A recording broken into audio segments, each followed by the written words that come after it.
अन्यावतारनिकरेषु अनिरीक्षितं ते भूमातिरेकमभिवीक्ष्य तदागमोक्षे ब्रह्मा परीक्षितुमनास परोक्षभावं निन्येत वत्सकगणान् प्रवितत्य मायां वत्सानवीक्ष्य विवशे पशुपोत्करे तान् आनेतु काम इव दातृमतानुवर्ति त्वं सामि भुक्तकवलो गतवांस्तदानीं भुक्तां स्थिरोदित सरोज भवः कुमारान् वत्सायितस्तदनु गोपगणायितस्त्वं शिक्यादिभाण्डमुरली गवलादिरूपः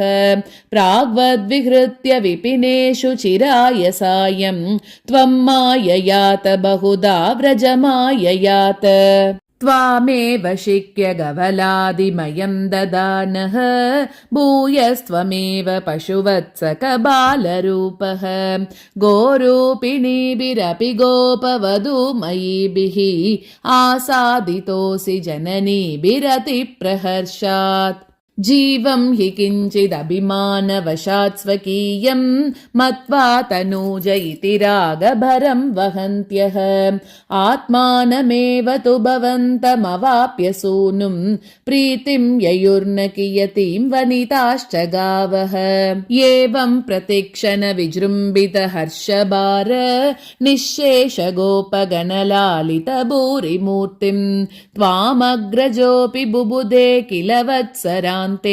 ब्रह्मात्मनोरपि महान् युवयोर्विशेषः वर्षावधौ नवपुरातनवत्सपालान् दृष्ट्वा विवेकमसृणे दृहिणे विमूढे प्रादीदृशः प्रतिनवान् मकुटाङ्गदादि भूषां चतुर्भुजयुजः सजलाम्बुदाभान् प्रत्येकमेव कमला परिलालिताङ्गान् भोगीन्द्रभोगशयनान् नयनाभिरामान् लीलानिमीलितदृश सनकादियोगी व्यासेवितान् कमलभूर्भवतो ददर्श नारायणाकृतिमसङ्ख्यतमां निरीक्ष्य सर्वत्र सेवकमपि स्वमवेक्ष्य दाता मायानिमग्नहृदयो विमुमोह यावद् एको बभूवित तदा कबलार्धपाणिः नश्यन्मदे तदनु विश्वपतिं मुहुस्त्वां नत्वा च नूतवति दातरिदामया ते पोतैः समं प्रमुदितैः प्रविशन्निकेतं